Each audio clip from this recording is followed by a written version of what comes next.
Hi, everyone, and welcome back to the Travel Coach Network podcast. It is I, Sahar Rose DeVore, the founder of the Travel Coach Network and the creator and instructor of the Travel Coach Certification Program.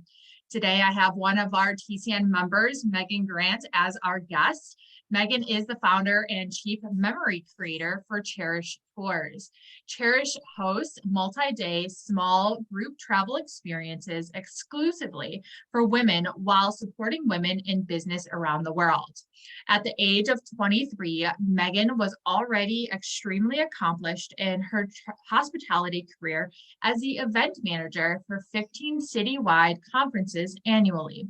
After tuning inward, Megan aligned her meticulous planning skills with her desire to make impact on the world and love for travel and launched Cherish in 2021. Her dream is to use her personal experiences to enable women to explore widely, find ways to support one another, and to add joyous memories throughout their lives. Megan, thank you so much for joining us on the TCN podcast today. Thank you so much for having me. I'm excited to be here. Wonderful. Well, first, can you tell us more about yourself and then where your passion for travel stemmed from? I think travel has been something ingrained in my life since I was little. I was someone who left the country before the age of 10 with my family, and it just grew from there. One of my first international experiences was London and Paris. And then I also went to Italy at age 12 and continued to travel pretty frequently all the way until now. It's been something that has been a pillar in not only my family's experience, but definitely mine, and remains to be a passion of my life. I have a background in a lot of hospitality management and different things, like you said in my intro. So for me, it's just about who I am aligns with serving others and being a part of that hospitality centric mindset and bringing that into traveling the world and finding compassion and love for others from all over. Would you say that there's a trip or an experience in particular that you can remember that really made an impact on you or that transformed you or your life in some way? Yeah, definitely. I can think of so many actually, but the first one that came to mind when you asked that question was what I consider my first solo travel experience when I was 14. I got on a plane, went down to the Caribbean by myself, and joined a group of people living on a catamaran for just about a month in the summer. So that trip completely transformed my belief in myself and what I was able to accomplish. It defined me as someone who was extremely independent and thrived in an environment that allowed me to be so. And I got scuba certified during that as well. And it's something that I still love to this day. And I actually just went scuba diving last weekend. What do you think? You said that trip really transformed you and helped you personally. What do you think it was about that trip? What do you think it was about that experience in traveling? Was it that you went solo? What were you learning about yourself? I think for me, it was just the fact that it took me so far out of my comfort zone at that age and really challenged me. And I didn't really have a choice to just turn around, get on a plane, and go home.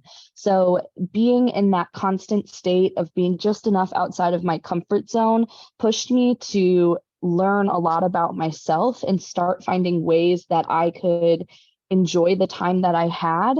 And it sounds kind of crazy to be like, oh, you have to learn to enjoy yourself on a catamaran in the Caribbean. But when I was so far away from my friends, the boy I was dating at the time, my family, and just the regular high school experience, the first few days and maybe even the first week was very difficult to adjust to that until I started to learn to figure out how to spend time on my own and the things that I wanted to do, interact really well with the others and get close with them, as well as just being comfortable being so far away from home. And I think that there's a lot of learning experiences that happen when someone is removed from their comfort zone like that. And for me, it's something I try to continue to do throughout my life, is do things that push me just past that comfort zone so that I can get more of those learnings and experiences. Yeah, I mean, a lot of people travel, and whether they intentionally choose to get out of their comfort zone or it's just something that happens naturally while traveling, I feel like that's that room for when we are out of our comfort zone, where we are in the unfamiliar or we are outside of our daily routine. Those are those moments that we have the opportunity for personal growth the most, I believe in, because we learn so many things about ourselves. We learn our strengths and our weaknesses, but that made total sense. What you're saying is like, I still had to learn how to enjoy my time, which I've had the experience traveling, throughout my solo journey around the world too. I remember being in some of the most beautiful places, and I'm like, why am I not taking in this entire moment, this experience? Well, we tend to carry things with us when we travel, and we need to learn how to disconnect, but also apply what we're learning from our travel experience to better those situations and to better ourselves in our lives that are hindering us from making the most out of these experiences. So that sounds really fun, being on a catamaran in the Caribbean. It's like you're saying it, I'm just picturing how beautiful that must have been there. Truly. And I love what you're saying about the routine piece, that it's not only getting out of your comfort zone, but also potentially changing up your routine.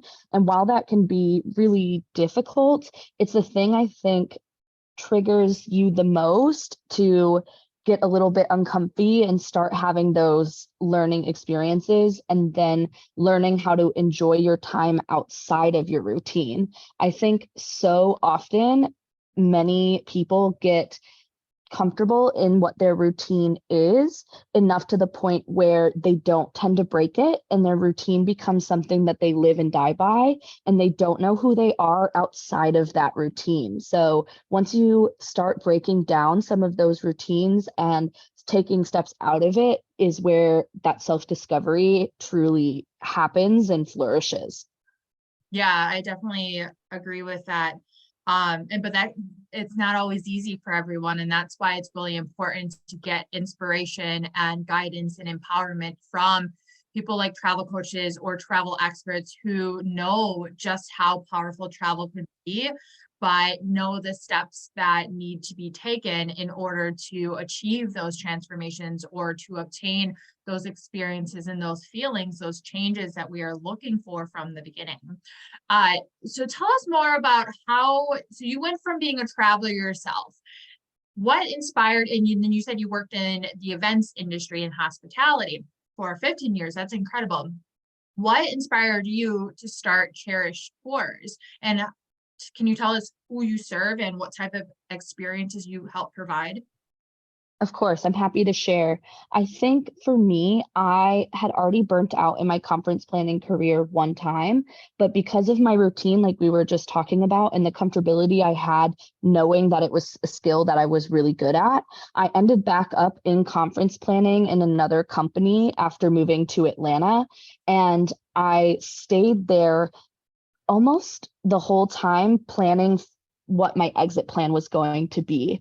I didn't really know what that would look like or what my next steps were, but I hired a business coach and a life coach, one and the same, to help me unlearn some of the things I had been taught growing up about what success looked like and redefine that for myself. And that took a long time. It was probably a year plus that I was working with this life coach in order to figure out that ultimately I wanted to be an entrepreneur and that I had the ability to do so, and just needed to get past the imposter syndrome and the lack of belief in myself in order to make it happen. And so I actually knew that I wanted to be an entrepreneur before I had the idea for Cherish. And so Cherish came from just a conversation that I was having with a friend of mine who's in her 60s. So she has that ability at her age to be very reflective and wise in her words. And I just was talking to her very quickly and said something like, if I could do anything, I would be serving women and traveling with them around the world while supporting women in business. And she just paused me in that moment and said, you need to write that down and reflect on it later and see if it's something that you, one, feel like you can actually do, and two, aligns with your values. So that speaks to your question about who we serve and what we do. We host trips exclusively for women of all ages and walks of life. Our youngest traveler was 21 years old, and our oldest traveler coming with us to Panama later this year is 70. So we really service women of all different walks of life. They tend to be seeking that community and tend to actually be going through some version of a big life change, like a milestone birthday, maybe a recent divorce, or some type of other healing. And then we also, our unique identifier is that we support women in business in the places that we go to. So we stay at locally owned accommodations, partner with women tour guides in the destinations, curate lists for our travelers to go to restaurants and shops and all these things to support women owned and women in business. I love that you mentioned that you focus on women, but women of various ages, but the common denominator among them are that mostly they're in a transition phase in their life. So whether that is, graduating from school, or maybe quitting a corporate job, or maybe they're empty nesters, or maybe they have gone through a divorce or a terrible breakup. Travel is something that we turn to at all of those stages in our life. What does that process look like from the beginning of helping them plan this trip and get ready for the destinations that you're going to? Do you integrate any of that aspects of healing, and what can they gain as a benefit personally to help them with this transition phase in their life through this travel experience? So I think it starts with who we market to, what we're setting people up to expect. I think that's the very beginning, is just through our website and our social media and otherwise, making sure that what we're telling you you're going to be receiving is actually honest and true and speaks to the healing, the transformation, the impact-based mentality of this type of travel. And then from there, it's just about making sure that the experience is as close to stress-free as possible. I can't fully remove everyone's anxieties around travel, but I can do my best when women, especially women going through big life transitions, potentially have a lot on their plate, have tons on their to-do list, and I can take that all off of their plate just by curating a trip where they feel empowered to be their authentic self, as well as they don't have to do a lot of the heavy lifting in planning it, in actually curating the things that they want to do. They just get to show up and enjoy. So really it's about creating a safe space in the communities that we invite on the trips with amongst the women, and setting everyone up with good expectations and taking their to-dos off of their plate when it comes to travel. They really just get to show up and enjoy the experience. And I think the other thing that I would add is that personal choice is super valuable, even in a group tour. So that's something that I pride myself on in every itinerary that's built for Cherish, is that there's an element of being able to choose what activities you would like to participate in versus having to do the same thing with everybody for 12 hours every day of the trip. And it creates downtime, free time for yourself, as well as being able to choose some of the activities that you'd prefer. What do you think it is about travel that is appealing to those people who are in that transition phase of their life? Why should they go on a trip? Why should they go on a trip with you? And what can they benefit out of this other than just some time away? How can travel be healing and transformative for them, for people during this, especially women during a transition phase in their life? I think that when women come together in these types of settings and they get out of that routine, they get out of the things back at home that make them comfortable, they show up in this most brilliant and beautiful, authentic way where everyone in the group is doing the same, and there's a safe space of inviting you to be yourself without judgment. And I've gotten that feedback from several of our travelers, and they say, I'm the luckiest person in the world for going on this trip, and my group was just so great. I wouldn't know if each trip that I would go on would have a similar group where everyone just gets along so well. And what I tell them after receiving that type of feedback is that I've done 7 tours now, and on every single tour, that same group atmosphere exists.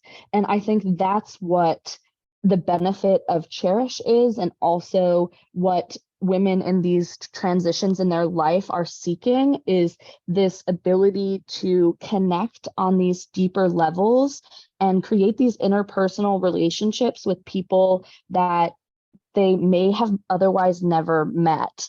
And I think travel facilitates that so much, because you're nowhere near what makes you revert back to being in those comfort zones. And it really takes you out of your shell in order to create those connections. I've had, for example, a woman who had gone through a big life transition and losing her job. She was the primary caregiver for her grandmother, and she unfortunately passed away. And she joined one of our trips recently, and it was completely healing for her to do so, because she got to talk through some of the things that she had just experienced and gone through in her life without fear of judgment and without the expectations on her that exist from her family and friends back home. And that was all facilitated through travel without a curated like workshop or retreat style plan. It was just the conversations that happened naturally through a group setting while traveling together. Yeah, travel's a really powerful tool for human connection, whether that's who we travel with and the relationships that the bonds that we can strengthen that way. But also the people that we meet along the way too, whether that's on a plane, the person sitting next to you on the bus, the person sitting nearby at the airport, maybe we're sitting in the park having lunch, wherever it might be. People love to meet people while traveling. It's one of the most common reasons why people travel, they say, to meet new people. So I can understand why in group settings for group tours that people want that human connection. You mentioned interpersonal relationships, but on your website, it also says with the places that they visit. Can you explain that a little bit more? Of course, I think that travel, like you're saying, has this beautiful thing that it creates with human connection, and the longing for that is big. And so the interpersonal connection for me of the places that people travel to is just experiencing it in a more immersive way. So they walk away having met some local women, hopefully, and maybe even enjoyed different things that are locally owned, and have some of those cultural insights that you otherwise wouldn't get from potentially an all-inclusive resort or a cruise ship, or even a luxury internationally owned hotel chain. So it gets people into things a little bit deeper. So they create those interpersonal relationships with the place that they're visiting. I can definitely think of a few places that have landed on my heart in that type of way. India definitely being one of them. It's just, you feel the impact of not only the people, but the place itself. I can definitely see that India is a place that really made a big impact on me as well, and people that I met there. Since this is the TCN podcast, can you share a way or two that you incorporate coaching into how you work with your clients, whether that's through your messaging, your preparation for the trips or the travel planning, or any other phase of the trip? I think for me, coaching travel coaching comes up through, I offer travel consultations for each of my trips. So that's probably one place that it shows up, is that anyone who signs up for a trip can join me on a one-on-one call in order to talk through the full itinerary and what their needs are and what their goals are for the trip that they had just signed up for. So that's a way of me not only getting to know them on a more one-on-one capacity, but also then being able to talk them through the itinerary, make them feel more confident and comfortable with their experience. And then I also incorporate that type of coaching through the people who now lead my trips. I lead trips, but I also have 4 other women who lead trips for Cherish as well.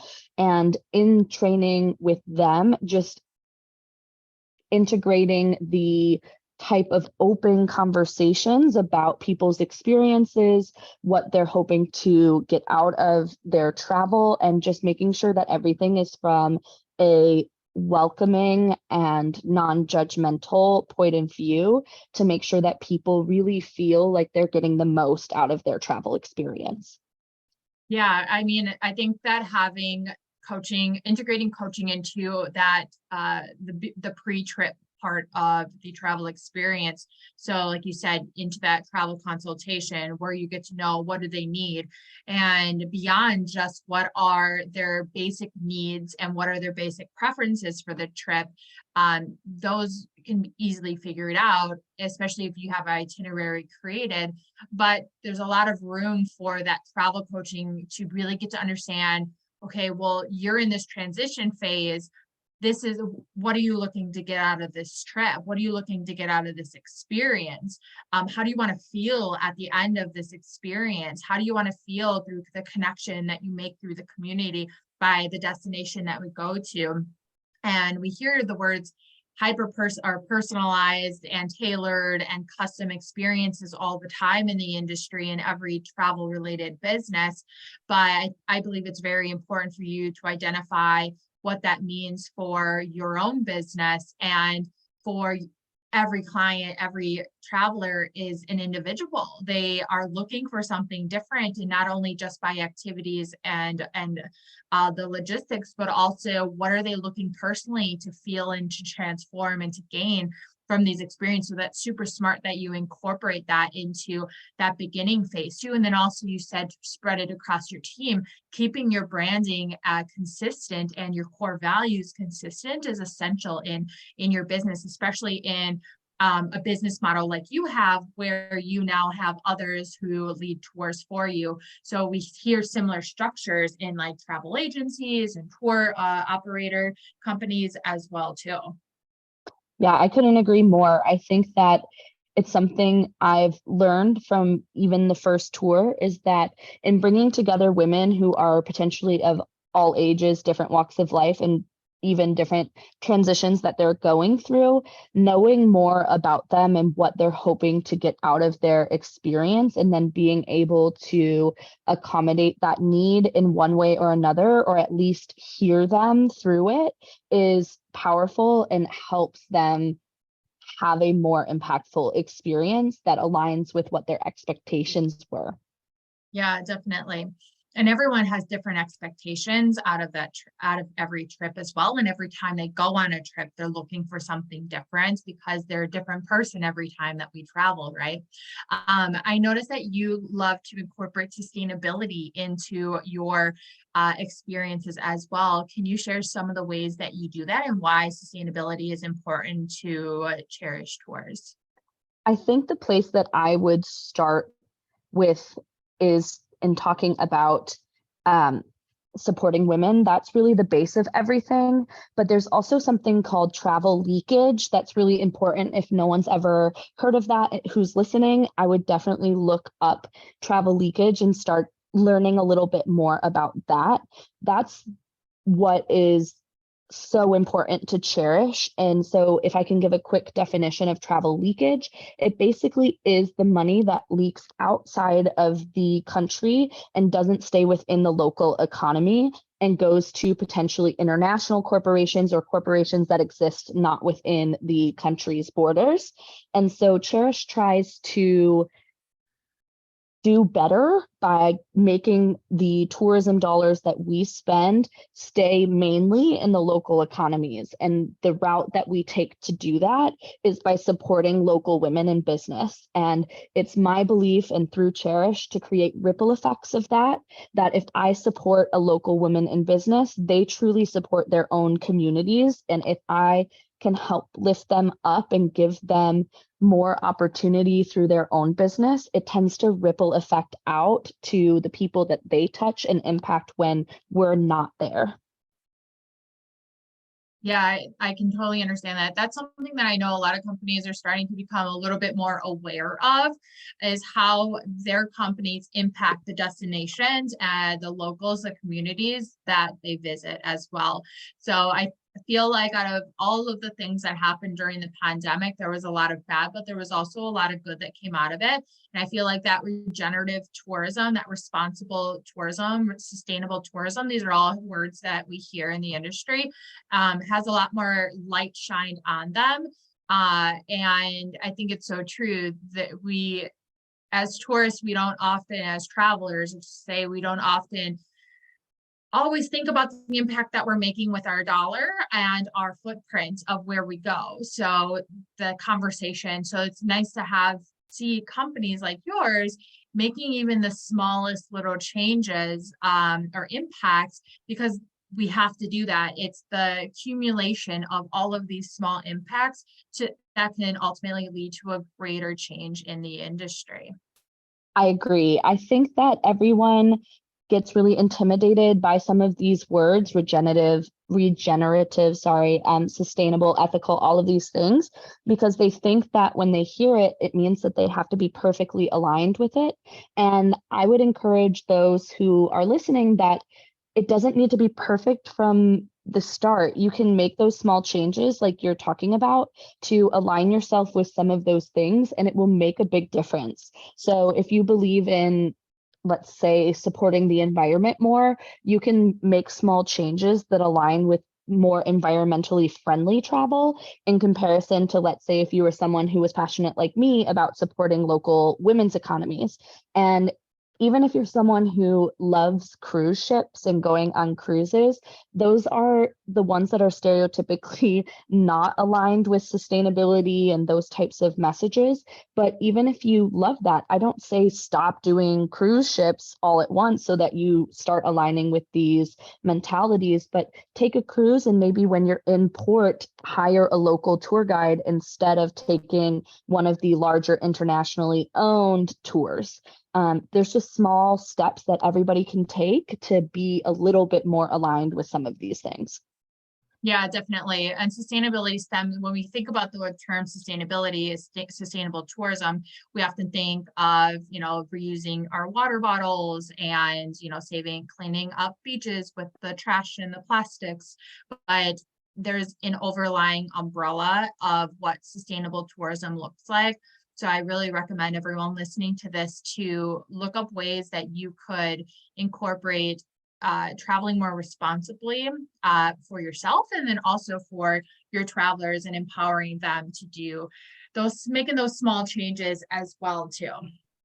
And I'll do one quick name drop as well. If you're looking into something like that, one thing that you could do is there's this company called Pack for a Purpose.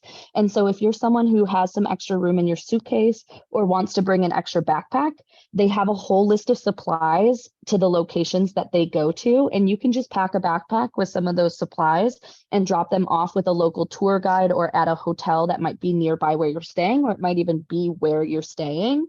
And those types of things are a great way to give back to the places that you're going. Yeah, I love that. Wonderful. Well, Megan, towards the end here, I always love to ask the question, is there a fun fact about yourself that doesn't have to be business or travel related that you can share with our listeners? I think a fun fact that I could share, just because I'm involved in it so much right now, is that I also love playing video games. So I have my own Nintendo Switch, and it's something that's been a travel essential for me lately, especially for long flights. I love cozy games, and being able to play the Switch on a plane and pass the time is always super fun. No, I love that. It's always nice to have things that pass the time on super long flights as well too, or those times that we are in the airport for quite some time as well. Yes, But definitely. wonderful. Well, Megan, how can everyone learn more about your Cherish Tours and find and follow you? So Cherish has already launched trips into 2024. So the best way to stay updated on anything that's coming up or anything that's already happened is by subscribing to our monthly newsletter. And you can do that on our website at gocherishtours.com. We're also on Instagram and Facebook as Go Cherish Tours. So those are great places to look out for us. Wonderful. Well, Megan, thank you so much for joining us on the Travel Coach Network podcast today. Yeah, thank you so much for having me. It's been great. I've loved the conversation and appreciate you having me. Yeah, absolutely. And thank you so much for joining us in the TCN meetup that we had in Atlanta this past, or was it? It was this year, right? Already, It right? was. I know. Yeah. Time sure goes by fast. Oh my gosh, it does disappear. And it was awesome to meet you in person, and even better to be able to go to my very first travel conference, which was in Atlanta as well. Yeah, and that's why I was there too. So everyone stay tuned. We'll be doing some more TCN meetups in person and virtually as well. So if you want to stay tuned for that, follow us over on the links I'm about to share with you. But Megan, thank you so much for being a part of the Travel Coach Network and being a guest on the podcast. Of course. Thanks so much. Everyone, please be sure to follow us on Instagram at the Travel Coach Network. Visit us at thetravelcoachnetwork.com. Come give us a hello, and we look forward to having you in our TCN Global community on Facebook. You can find the link for that and your free beginner's guide to travel coaching in the show notes, along with all of Megan's links that she mentioned today in there as well. And if you know anyone who may be interested in travel coaching, please be sure to send them our way to our podcast. We truly appreciate it. And until next time, my fellow wanderers, bye for now.